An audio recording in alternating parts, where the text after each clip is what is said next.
HB Music presents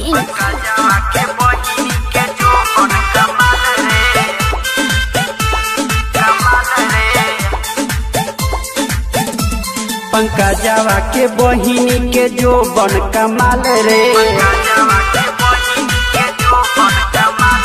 गणेशवा के बहिनी के जो बन कमाल रे। चलो सैया रे आज मारल जाई माल रे, चलो सैया रे आज मारल जाई माल रे। रमुआ के बहिनी के जो बन कमाल रे, साहेबा के बहिनी के अगिला कमाल रे।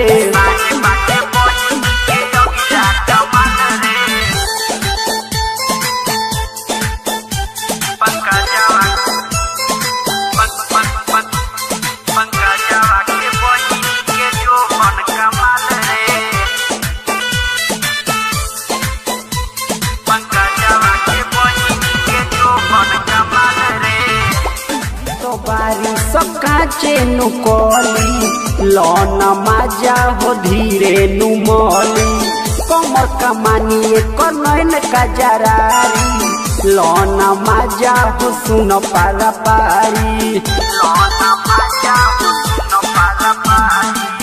अभी तो बारिश काचे नुकोली लौना माजा हो धीरे नुमोली, कमर कमानी कनैन का जरारी लौना माजा हो सुन पारा पारी।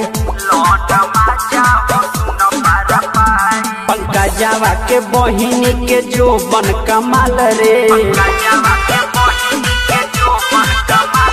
गणेशवा के दीदी के जो बन कमाल रे।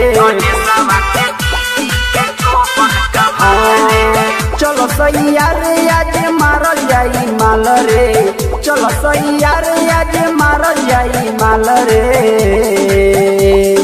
रमुआ के दीदी के कमर कमाल रे, पंकजवा के बहिनी के जो बन कमाल रे।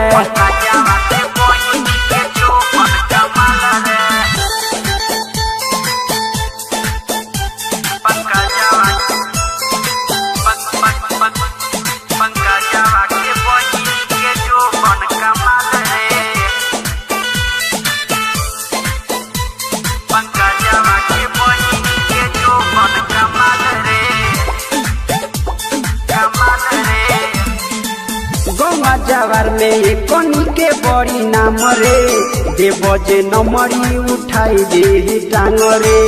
हवे नु कनी के बड़ी इतिहास रे, कोई कोई गो यारवा रखले बारी सखास रे। गौवा जवार में कनी के बड़ी नाम रे, देव जे नमरी उठाई दे टांग रे। हवे नु गजबे कनी के इतिहास रे, कितना ही गौवा के कोइली सनास रे। मनुजवा के दीदी के अगिला कमाल रे, सतरु धन कहे हिट बावे माल रे। चलो सैया रे आज मारल जाई माल रे, चलो सैया रे आज मारल जाई माल रे। गणेशवा के दीदी के जो बन कमाल रे, हाँ साहेबा के बहिनी के जो बन कमाल रे।